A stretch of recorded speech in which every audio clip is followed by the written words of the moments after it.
What I'm going to do, I'm just going to give a little bit of an update on ivermectin. So a little bit about the COVID craziness, right? So we had a speaker at the Iowa State Swine Disease Conference last year, a veterinarian who had looked into this as a potential anti-infective for PRRS. Based on, all the things that were going on with COVID. And there actually is a paper out there done by Dr. Lee and Dr. Lee. So the reference is sitting there for you, and it was a laboratory paper. And in that paper, they did demonstrate that ivermectin did indeed inhibit PRRS infection in PAM CD163 cells in a dose-dependent manner. So it looked like there was the potential for some promise there, and you can look at a couple of graphs that is snipped out from that paper, and it's kind of a dose-dependent response there. You can see when cells are treated early in the stages of infection. There you can see the top graph's at 1 hour, and then went ahead and did that over a 48-hour period, and you can see once concentrations got up to 15 micromolar, that certainly appeared to be the greatest infection there.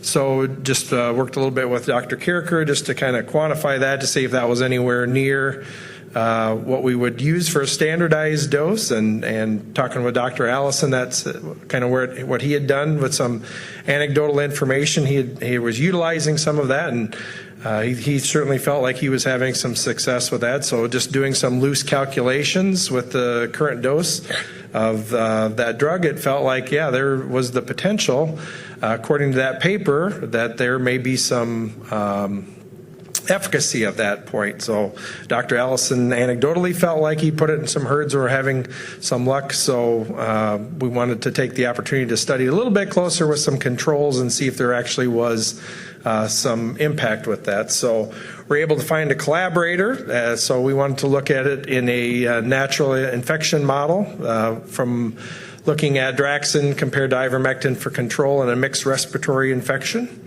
Coming from a sow farm after a natural infection.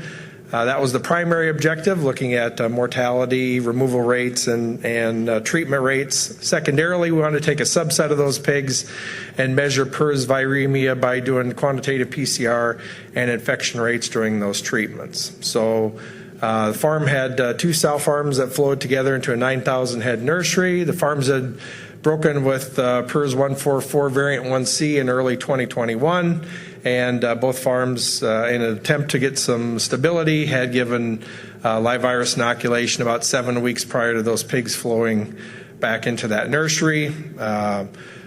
Each of the rooms in those 9 rooms were filled just by one of the sow farms, so we didn't mix those. So farm 1 filled 5 rooms, farm 2 filled 4 rooms. Rooms were generally filled in 1 to 2 wean days and usually a couple of days apart. So there were 360 total pens that were on test.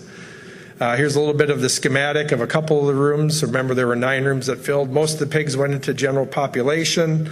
They left some empty pens in the middle with pull pens, and then 15% of those pens were left empty, and all the small pigs were sorted down into there upon placement. They were all then designated. They were blocked by type, strategically allocated into the 3 study groups by spatial distribution before the beginning of the study using a random sequence generator. So pigs were moved into the general population pens, the smalls were sorted, the pull pens were left empty, so if any pigs needed to be pulled from the general population or smalls, they went into the same treatment pen into the pull pens. So 3 treatments were control, Draxxin. Those received Draxxin at 14 days post-weaning. The ivermectin ones, they received ivermectin at weaning or 14 days post-weaning. The dose, after talking with Dr. Allison, went a little bit higher than traditional label dose. Just as a reminder, all the pigs had normally received Draxxin at weaning and then a reduced dose of PRRS at weaning time period. So all those pigs would have received that. The Draxxin group got a second dose at 14 days, and then the ivermectin group got a dose at weaning, got a dose of Draxxin at weaning, a dose of ivermectin at weaning, and then again at 14 days. So again, after pigs were placed, 1 pig per pen was selected at placement. They were tagged weighed and bled. So 93 pigs in each of those treatments. They were bled at placement, at 14 days, at 28 days. We did quantitative PCR, and then we weighed those pigs at all 3 time points as well. So enough about that. What did we learn about that? We looked at the overall mortality. So we ran them through the nursery. So about 40 to 50 days, went ahead and ended the trial just before each of those rooms were moved out of there. What we saw was really no difference there between, no statistical difference between any of the groups from a mortality standpoint. Removal rate, so that was just percentage of the pigs that were moved either from general population of those small pens into the pull pens. Really no difference there either, no statistical difference in removal rates.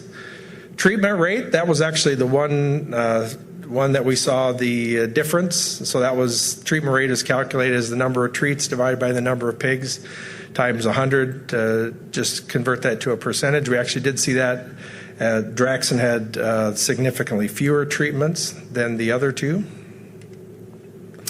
The viremia results, so this is what it looked like. Actually, the pigs coming in were mostly negative. We only had about 30% of the pigs at the day 0 bleed, and about 35%, then just a little bit less than 50 at day 14. Then by day 28, we had about, most of the groups were in that 80% positive, and we looked at that was just percent positivity. When we looked at the quantitative PCR results by treatment, you really see that there's no difference between any of those 3. That's on a converted log scale there. So no difference between any of the treatments at all in any of those treatments. So we did do the weights. Once again, we just took a subset of those and looked at average daily gain on those because we were already picking them up and bleeding them. So we did weigh them.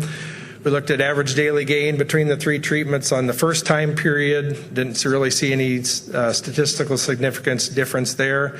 We looked at the second 14 days from day 15 to 28. And we did see a difference there that actually favored the Draxxin treatment group there.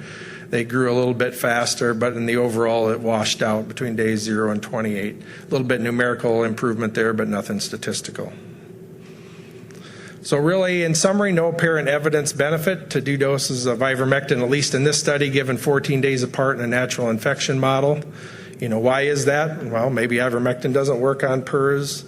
Maybe you need a more consistent dosing, either in feed or water for ivermectin for effect, or maybe the product was given prior to most pigs were impacted. We saw we didn't really see most of those pigs weren't impacted till much later in the nursery. So that was at least just a quick look just to see if there was anything there, and at least in this model it didn't appear that there was. So